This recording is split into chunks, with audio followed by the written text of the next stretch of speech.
نحمده ونصلي علی رسولہ الکریم اما بعد السلام علیکم ورحمۃ اللہ وبرکاتہ۔ جیسا کہ ہماری سورہ عبس چل رہی ہے، آج ہم آیت نمبر 27 کا جوڑ و رواں سیکھیں گے۔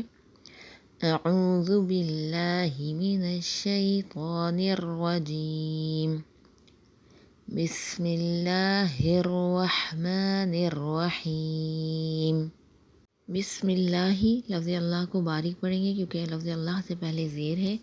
الرحمن، یہاں پہ را کو ہم موٹا پڑھیں گے۔ رحیم، یہاں را کو باریک پڑھیں گے۔ فَأَنبَتْنَا فِيهَا حَبًّا، فَأَنبَتْنَا فِيهَا حَبًّا۔ یہاں نون ساکن کی بعد با آ رہی ہے تو یہاں اقلاب کا قاعدہ ہوگا۔ فیہا، یہاں یائے مدہ ہے، اسے ایک الف کے برابر پڑھیں گے، اور ہا یہاں بھی ایک الف کے برابر کھینچ کے پڑھیں گے۔ حبن، یہاں دو زبر ہے لیکن آگے وقف آ رہا ہے تو یہاں پہ دو زبر کو الف سے پڑھ لیں گے اور وقف بنے گا وقف بالابدال، اور وقف میں پڑھیں گے حبا۔ پوری آیت کو اس طرح پڑھا جائے گا۔ فَأَنبَتْنَا فِيهَا حَبًّا، فَأَنبَتْنَا فِيهَا حَبًّا۔ فَأَنبَتْنَا، پھر ہم نے اگایا، یہ نا ضمیر ہے، اس کے معنی ہے ہم۔ فیہا، اس میں، ہا ضمیر کے معنی ہے اس، اور فی کے معنی ہے میں۔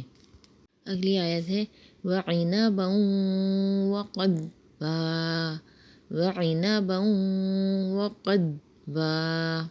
عین کی آواز نکالیں، عِنَبًا، عِنَبًا، آگے واو آ رہا ہے دو زبر کی تنوین کے بعد، تو یہاں پر غنہ کریں گے، ادغام مال غنہ ہوگا۔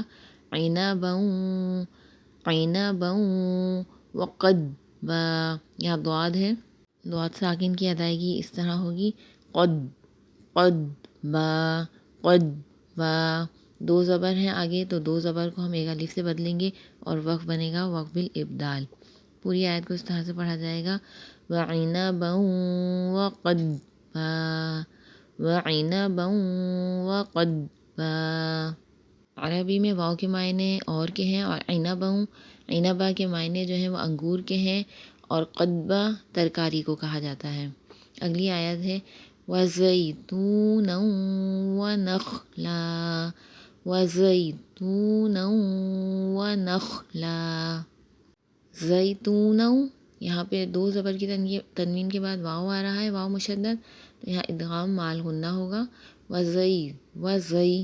وَزَيْتُونًا نَخْلًا، خا جو ہے موٹے حروف میں سے ہے، اسے موٹا پڑھیں گے، اور لام کے اوپر جو ہے وہ دو زبر ہیں تو وہ ایک الف سے بدل جائیں گے اور وقف بنے گا وقف بالابدال۔ واو کے معنی عربی میں اور کے ہیں، زیتون، زیتون کو کہا جاتا ہے واو، اور نخلا کھجور کے درخت کو کہا جاتا ہے۔ پوری آیت کو اس طرح سے پڑھا جائے گا وَزَيْتُونًا وَنَخْلًا، یہاں پہ زا ہے، زال نہیں ہے، زا کو سختی سے پڑھا جاتا ہے۔ امید کرتی ہوں کہ آج کا سبق آپ کو بہت اچھے سے سمجھ آیا ہوگا۔ سبق کے متعلق کوئی بھی کیوری ہو تو آپ کمنٹ میں اظہار ضرور کریں، اور ثواب کی نیت سے ویڈیو کو شیئر کریں۔